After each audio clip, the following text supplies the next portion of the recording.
High বন্ধুরা, দেবার্চনা কিচেনে সবাইকে প্রতিদিনের মতো ওয়েলকাম জানাচ্ছি। তোমরা ভালো নিশ্চয়ই আছো, আমি ভালো আছি। দেখো আমি কত সুন্দর কমলা ভোগ বানিয়েছি, দেখতেই পাচ্ছ। দেখো কি সুন্দর গলে যাচ্ছে। টিপে তোমাদের দেখালাম কতটা সফট হচ্ছে। এবার আমি কিভাবে বানিয়েছি চলো যাই আমার কিচেনে। আমি এখানে দুধ নিয়ে নিয়েছি 1 লিটার। দুধ নিয়ে এটাকে আমি জাল করতে বসিয়েছি। দুধটা এখন জাল হচ্ছে। আমি এর মধ্যে ছানা কাটবো কীভাবে তোমাদের দেখাবো। এই কাপের মধ্যে আমি নিয়ে নিয়েছি ভিনিগার, সঙ্গে জল মিশিয়ে দিয়েছি। ভিনিগার শুধু র দিলে হবে না, তার সঙ্গে জল মেশাতে হবে। দুধটা বলক আসা পর্যন্ত আমি অপেক্ষা করতে থাকছি।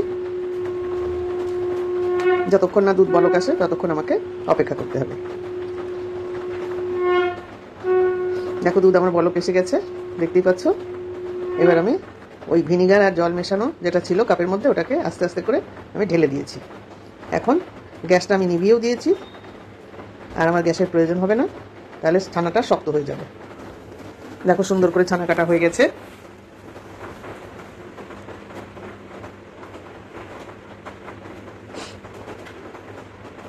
রেডি। আমি ছানাটা কাপড়ের মধ্যে ঢেলে ছেঁকে নিয়েছি, আর একটু জল দিয়ে ছানাটা আমি ধুয়ে নিচ্ছি, কারণ ভিনিগার দিয়েছি, তার একটা টক টক থাকতেই পারে।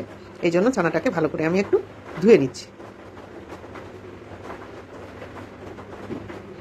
ধুয়ে এখন এটাকে আমি চিপে নিয়েছি ভালো করে। চিপে নিয়ে আমি অনেকক্ষণ ঝুলিয়ে রাখিনি, ভালো করে চিপে নিয়ে আমি এটাকে ম্যাশ করতে শুরু করেছি। হাতে তালু দিয়ে ভালো করে ম্যাশ করতে হবে। আগে ছানাটাকে ম্যাশ করে নিই, তারপরে তোমরা দেখতে থাকো আমি এখন এর মধ্যে আর কি মেশাবো। ছানাটার মধ্যে যাতে দানা দানা না থাকে ততক্ষণ পর্যন্ত আমাকে ম্যাশ করতে হবে, তবে বেশি সময় না। এবার আমি এর মধ্যে দেব একটু চিনি। চিনিটা গুঁড়ো করে দিলেও ভালো হতো, দরকার নেই, আমি গোটাই দিয়েছি। আর দিয়ে দিলাম একটু খাবার সোডা, একটু ময়দা দিয়ে দিলাম,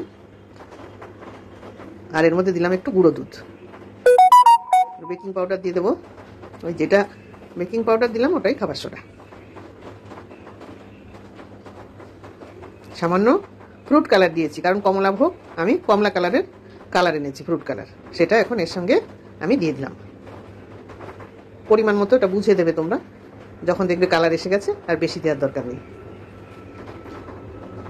ডোটা আমার বানানো হয়ে গেছে, সুন্দর করে ডো বানিয়েছি।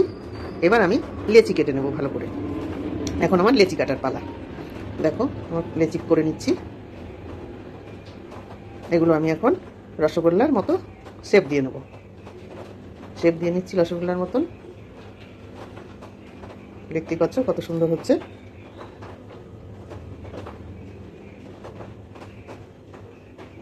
আমি বেশি দুধ নেইনি, বেশি রসগোল্লাও বানাইনি, কারণ ঘরে রসগোল্লা মিষ্টি টিষ্টি আমার বেশি প্রয়োজন হয় না। জল বসিয়ে দিয়েছি, দিয়ে দিলাম চিনি। যা জল দিয়েছি তার ডবল আন্দাজ করে। আমার এখন এমন একটা আইডিয়া হয়ে গেছে, আমি নিজের আইডিয়াতেই বুঝতে পারি। তোমরা যা চিনি দেবে তার 3 ডবল জল দেবে। এর মধ্যে দিয়ে দিয়েছিলাম একটু ফ্রুট কালার, আর দিয়ে দিয়েছিলাম একটু এলাচ থেতো করে। জলটা আমার ফুটে উঠেছে ভালো করে। এখন এর মধ্যে আমি একে একে মিষ্টিগুলো ছেড়ে দিচ্ছি। এখন গ্যাসের ফ্লেমটা কিন্তু আমার হাইতে রাখতে হবে, কারণ ফোটানোর দরকার বেশি। তারপরে আমি মিডিয়ামে দেব।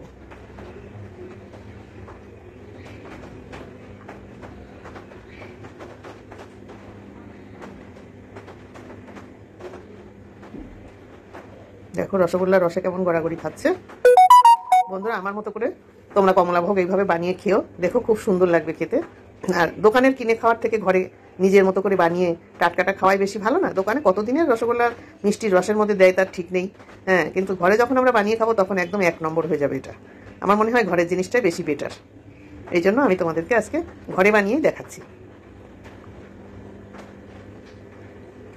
দেখো আমি কতটুকু দিয়েছিলাম, ফুলে কত বড় হয়ে যাচ্ছে, শুধু ফুলছে। যত জাল হবে ততই ফুলবে।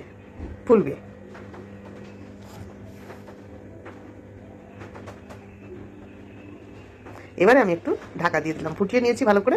এবার চাপা ঢাকা দিয়ে আবার একটু ফোটাবো, এই জন্য ঢাকনাটা দিয়ে দিয়েছি।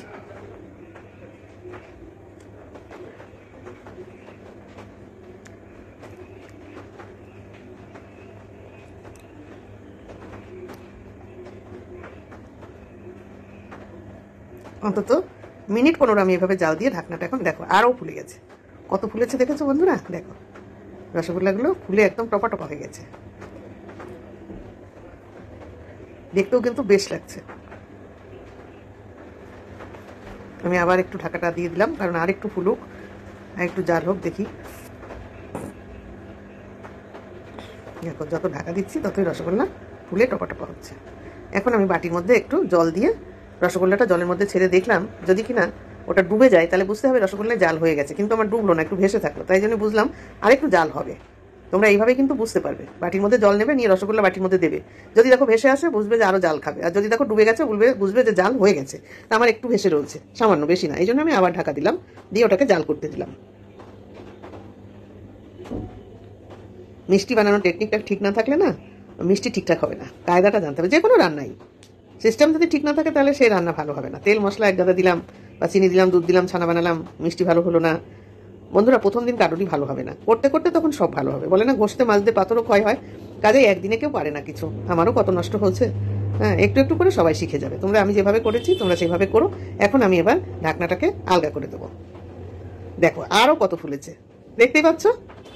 দেখো কতটুকু দিয়েছিলাম কত ফুলে গেছে, দেখো ঢাকা দেওয়াতে বেশি ফুলে গেছে। আরেকটু ঢাকা দিয়ে দিই, আরেকটু ফোটাতে আমার হয়ে গেছে। এবার আমি প্লেটে ঢেলে দেবো আমার রসগোল্লা। দেখো কত সুন্দর লাগছে। বন্ধুরা, আমার কমলাভোগ রেডি। তোমাদের যদি ভালো লাগে তোমরা লাইক, শেয়ার, কমেন্টস করবে, সাবস্ক্রাইব করতে একদম ভুলবে না। তাহলে প্রতিদিনের মতো টাটা।